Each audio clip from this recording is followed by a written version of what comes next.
Today, I want to talk to you about something that I've been talking to a lot of clients about and something that has come up in seminars and workshops that I have been teaching around the country. And that is the loop of training. It's something that I have been talking about a lot, even during office hours in the Agility Challenge. And because I've been talking about it and drawing it on the backs of used up course maps so many times with clients, I wanted to go ahead and make this video for you to describe what I'm talking about. So, what is the loop of training? At its core, training, and one of the things that I think makes dog agility so challenging, is that you are constantly making decisions, decisions, decisions.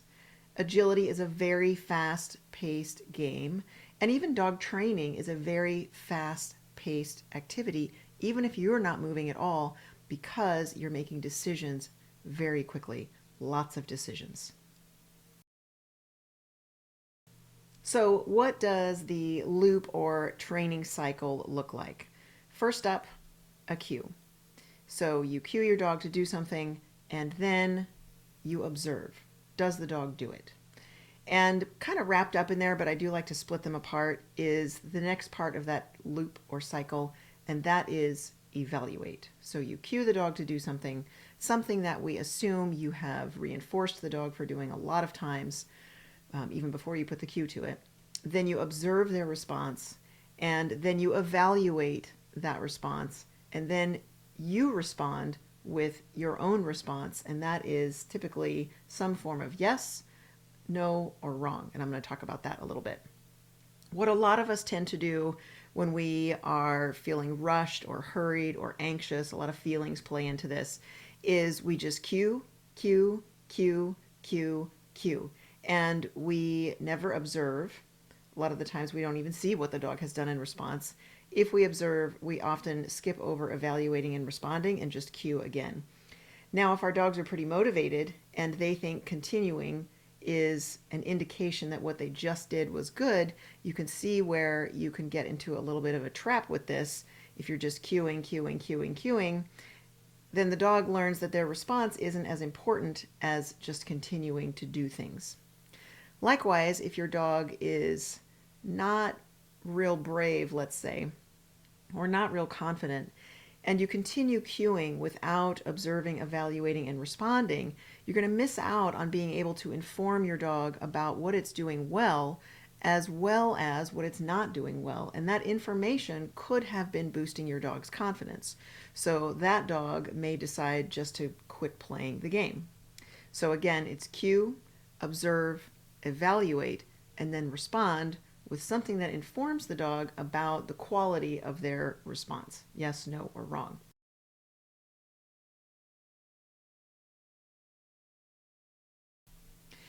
Now, there are some assumptions that we have to make about this. And first, we need to make some assumptions about cueing.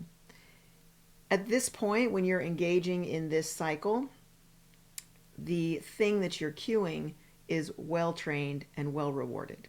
So you have to train a behavior before you attach a cue to it. Now, there are going to be some times where you engage in this loop and there's not a specific cue for what you want the dog to do because you haven't trained it all that well yet. And so in that case, there might not be a cue yet, but it's clear to the dog that you would like it to try something or to do something, or you've manipulated the environment so carefully that there's a really high degree of likelihood that the dog will do the thing that you'd like them to do, and then you can reward. So prior to that, there's going to be a lot of reward. And if we look at the response part of the cycle, it will just be yes. There will be no no and there will be no wrong. It will just be yes. Because the dog doesn't know the behavior yet and they don't know that there's a cue attached to the behavior yet. And so you've got to get a whole lot of yes before you can respond any other way. So we're assuming at this point that the behavior that you've cued is well trained, well rewarded, and that the dog understands that the cue is attached to that specific behavior. So you don't have a cue that sounds like other cues. your cue only means that one behavior and not multiple behaviors. So those are the assumptions that are wrapped up in the very first part of that loop or cycle, which is the cue. Now, the next part of this cycle that starts with the cue and then your observation, quickly followed by your evaluation, and then your response, let's talk about the response part of this loop or cycle. So the response part includes yes, no, and wrong. And I want to talk a little bit about each of these because these represent the 4 quadrants of dog training: positive reinforcement, negative reinforcement, positive punishment, negative punishment. So you can look up a webinar at theagilitychallenge.com on training theory if you want to learn more about those 4 quadrants. But for now, I want to really tightly focus on that training loop or training cycle, and we're looking at the response portion of that. So in the yes category, your yes is a marker, and that marker has been conditioned, which means outside of the training loop that involves a cue, you've taken the time to teach your dog what all of your yes markers mean. That doesn't mean they're attached to a behavior. It just means that, for example, when I say yes, my dog understands that means what you just did was correct, stop doing it, come get reinforcement. So for example, if I ask my dog for a sit, and once my dog sits, I say yes, my dog will pop up out of that sit to get a toy or a treat in my hand. On the other hand, if I ask my dog for a sit and I say good, my dog understands that good is a duration cue. It means what you just did was good, you should keep doing it. So if I ask my dog to weave and they enter correctly, then I'll say good if I want them to continue weaving.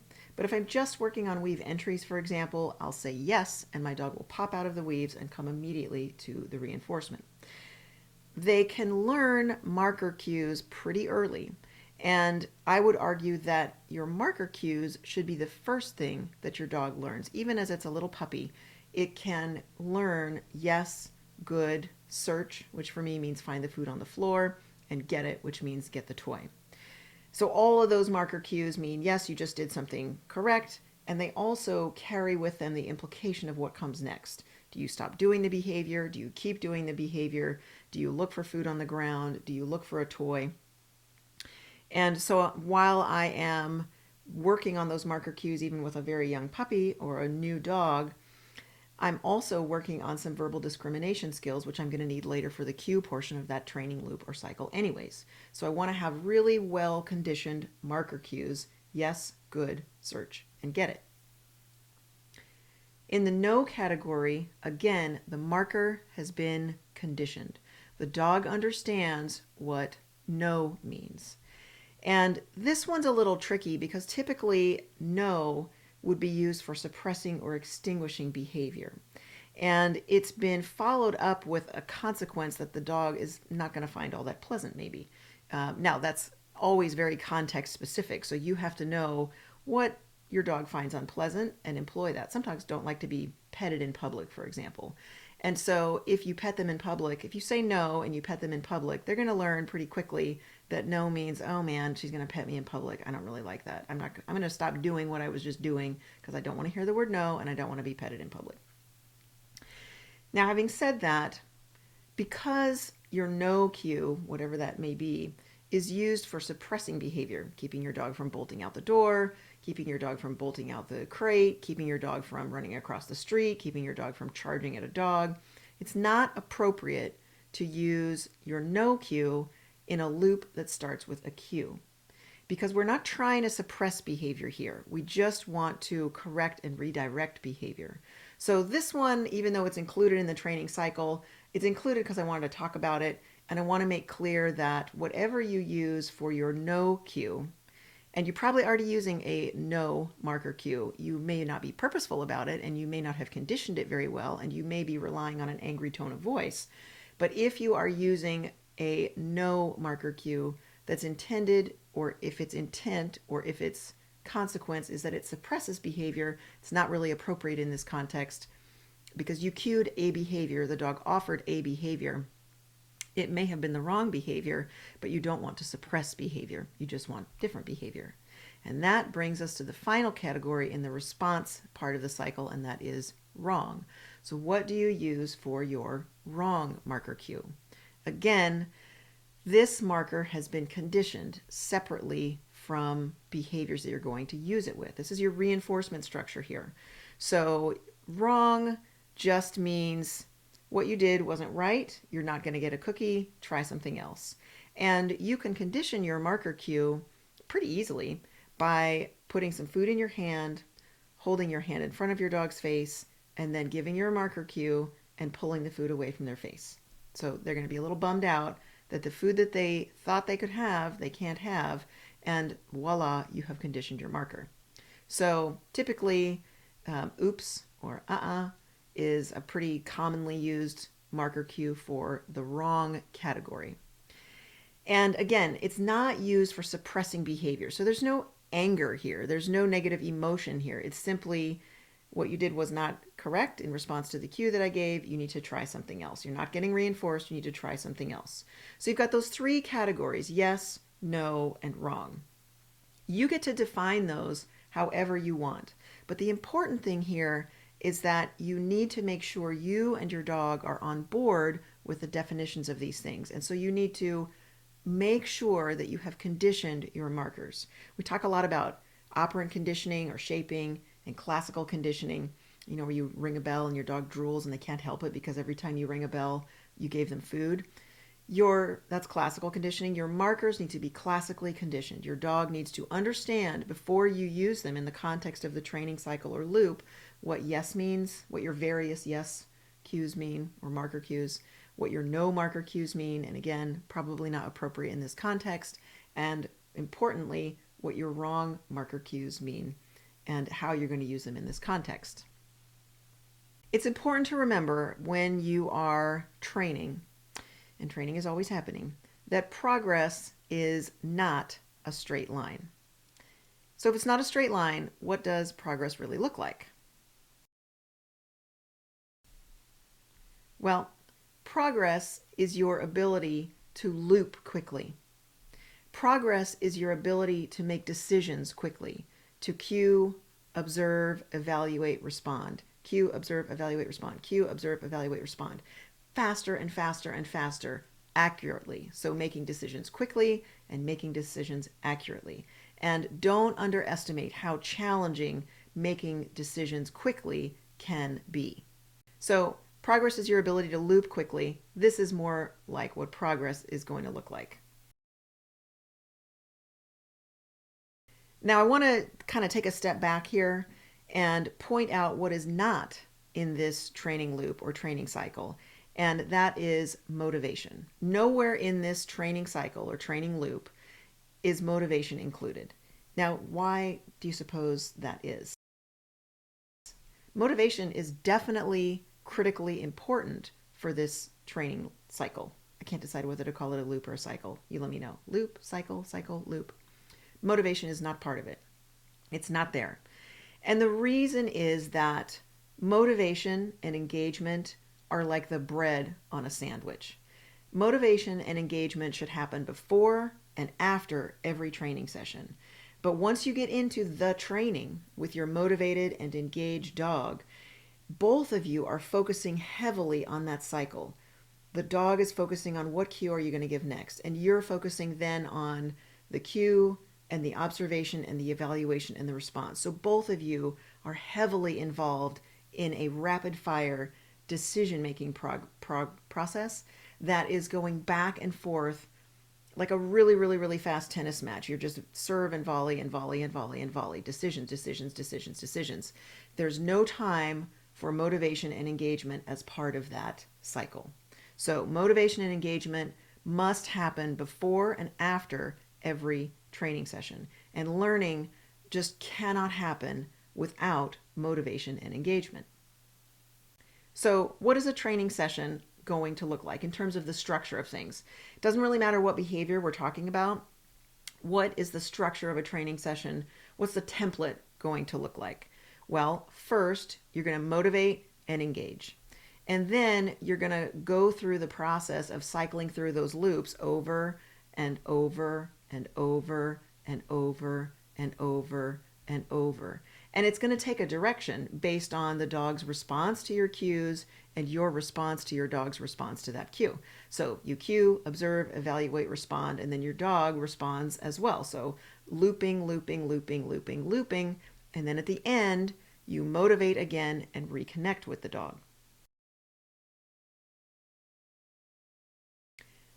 So again, motivate, engage at the beginning, loop through, and then you have to start, you have to be motivated and engage the dog, start with a full motivation and engagement fuel tank. As the looping progresses, as you ask for the dog to do things, you cue, observe, evaluate, respond, cue, observe, evaluate, respond. It's going to be challenging because the dog is going to hear yes some of the time and wrong some of the time, because learning involves failure. Learning involves getting things wrong. And that's not a judgment on self-worth. It definitely should not involve frustration. It definitely should not involve scolding the dog, and it definitely should not involve anger. Now, we're all human, and we all know that that does happen. We get frustrated. Sometimes we're not in the best mood when we come to the training. But none of that really is appropriate in this cycle, this repeated cycle of cue, observe, evaluate, respond that is happening during the training session. Even the cleanest training session where you really have great marker cues and you're really being unemotional in this portion of things. Now you're not going to be totally flat affect. Your yes cues may be delivered with some enthusiasm. Your wrong cues are going to be pretty flat. Even a really clean training session is going to start to empty your dog's motivation and engagement tank until it gets pretty low. And at that point, you have to back out of the training and motivate and reconnect. So again, when it comes to motivation, the length of a training session, how many times you're going to be able to go through those loops, that cycle, how many repetitions of that little cycle where it's cue, observe, evaluate, and respond, the length of that is going to be determined by how much motivation and engagement is in the tank. Now you can have a wicked fast, super animated border collie, for example, but it still may not have much motivation in the tank. It may not be able to cycle through very many times before you have to stop, back out, reconnect, remotivate, and then you can maybe dive back into that process of looping through cue, observe, evaluate, and respond. Typically, a couple minutes is a pretty long training session because there's intense focus and intense back and forth of this cycle where you're cueing, observing, evaluating, and responding. So you and the dog are intensely focused on this task. You really want to avoid emptying the tank. So while you're engaged in the training where you're looping through things, you're also assessing where your dog is at in terms of motivation and engagement. Because if at any time your dog's motivation and engagement are flagging, you're going to have to stop training. You're going to have to back out of that cycle and focus on motivation and engagement as a separate activity. Whew, it's a lot. So every time you go through this loop, cue, observe, evaluate, respond, you have to make decisions. You have to decide about whether to reward or correct. You have to decide about where to reward. You have to decide about what are you going to reward with, food or a toy. You have to decide what you're going to cue next. You have to decide where your dog's motivation level is at. You have to decide whether to continue or stop and remotivate. And you have to decide about the direction your dog's learning is taking. Do you need to back out of this and reevaluate your setup or what you're cueing or what you're rewarding or where you're rewarding? So there's just a ton of decision making involved every time you go through this cycle. It's incredibly challenging. And if you're not a real experienced trainer, it can feel like you're just groping in the dark because you just don't know what the effects of your decisions are likely to be. Trick training can be a great way to cycle through that loop, that cue, observe, evaluate, respond loop very, very quickly.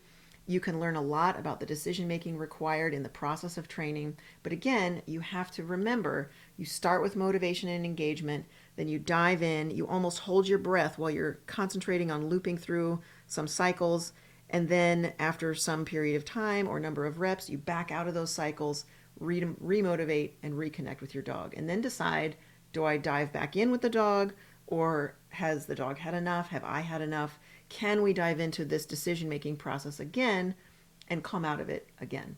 Or not. Maybe you stop for the day.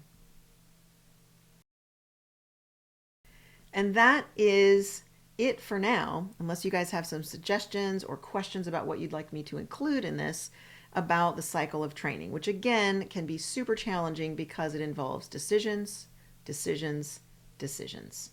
Let me know what you think, and I will update this based on your questions and comments and include more. But again, I really wanted to put this on video for you in some way, shape, or form because it's something that I've just been talking a lot about lately and helping people understand. You really have to honor the order of operations in that cycle. It can't just be Q, Q, Q, Q, Q. Also, it can't just be observe, observe, observe. It has to be cue, observe, evaluate, and decide how to respond. And the speed and accuracy that you can loop through that particular cycle will really up your training game, even if you feel really clunky about it at first. We all have to start somewhere. It does get easier. Decisions, decisions, decisions.